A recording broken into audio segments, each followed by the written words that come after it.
welcome to my channel. If you're new here, my name is Meera Nair and I'm simply obsessed with books and TV shows. So of course, that's what I talk about in my videos. If you're not new here and if you've been following my channel, then thank you so much for coming back. This video is going to be about a much acclaimed young adult fiction, and no matter what kind of books you're interested in reading, I'm sure you've at least heard of the author Becky Albertalli and her Simon Verse series. Today I'm reviewing Simon vs. the Homo Sapiens Agenda, which I read in December. So while dealing with themes of LGBT and this journey of self-discovery, Becky Albertalli tells us the story of Simon, a 16-year-old boy who hasn't found it in himself yet to openly declare that he's gay. Neither his family nor his friends know this about him. The only person who knows that Simon is gay is a stranger who goes by the name Blue, with whom Simon has been exchanging emails. One day, Simon's secret gets threatened when a guy named Martin in his school happens to read one of his emails. Martin begins to blackmail him into setting him up with Simon's friend Abby on the condition that if Simon does not do exactly as he's told, then he's going to disclose Simon's secret. On the surface, the plot seems very unoriginal because it deals with topics like bullying, blackmail, peer pressure, teens hiding their sexuality, because you read about these topics in almost every second YA novel.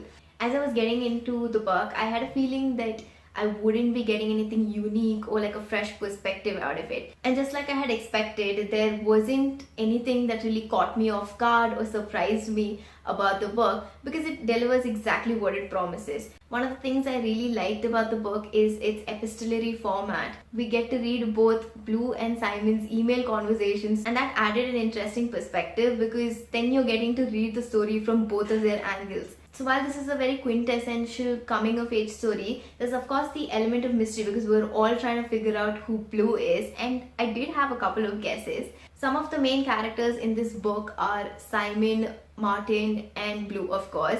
Then we also have Simon's friends Leah, Nick, Abby, who play integral roles in the story. They sort of represent the world that Simon is trying to keep hold of while not disclosing the fact that he's gay. I just wish that other than Blue, Simon had that one person in his life that is one of his friends or maybe someone in his family whom he could talk openly to. But I was also surprised by the fact that as we read the book, we come to realize Simon is not really a great friend. He doesn't really know anything about his friends, which is a realization that he himself admits in the book. Perhaps if he had trusted Leah and Nick more, he could have had a better high school experience and he might not have felt as burdened as he did. I didn't like Martin's character, and that's not a surprise because he is actually an asshole. He doesn't deserve to be with Abby or to have people treat him well because of the way he treats other people, as if he has some kind of control, monopoly over other people's lives. And it's not like Simon's parents have been portrayed to be as really strict and unyielding. They seem so loving, affectionate and understanding, which is why I was surprised that Simon chose to keep this to himself. Like I mentioned earlier, the themes that you're bound to encounter in this book are peer pressure, bullying, sexuality, teenage angst, etc. The thing I hated the most about this book is the way it deals with the theme of bullying. It takes no proper stance against bullying. There's not one instance in this book where I got the feeling that somebody was standing up and saying bullying is not alright. In fact, the way the characters in this book react and interact with Martin just made me feel the exact opposite. I understand that Simon's fear of his secret coming out in the open is enough for him to agree to everything Martin says, but there were moments in the book where Simon's opinion towards Martin would keep fluctuating. Sometimes he would act as if he absolutely hated Martin, but at other times he would be really friendly with him, which has left me feeling confused because I understand that I'm not in any position to dictate how someone should behave with the person who is bullying them. That's a very sensitive topic and that's entirely up to the person. But when these kind of topics are dealt with in a book, I feel like it should send across a positive message, which this one did not. Abby is the one character that I found likable in this book.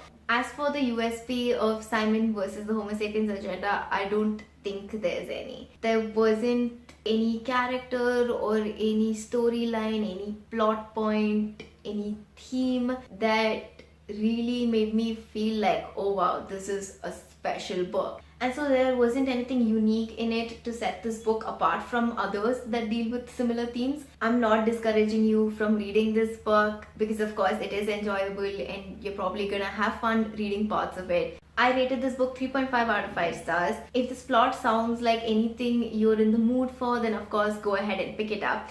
But if you haven't read it yet, I'd say that you're not missing out on much. So that's it for this video. I hope it was helpful. I hope it helped you make up your mind about whether you want to read it or not. And if you've already read it, I would really like to know your thoughts. So please comment below with your opinions about this book, whether your opinions are different from mine or you totally agree with me. I look forward to hearing from you. Thank you so much for watching. Please like, share, subscribe. Click the bell icon right next to the subscribe button so that you get notified every time I post a video. That's it for today. Bye.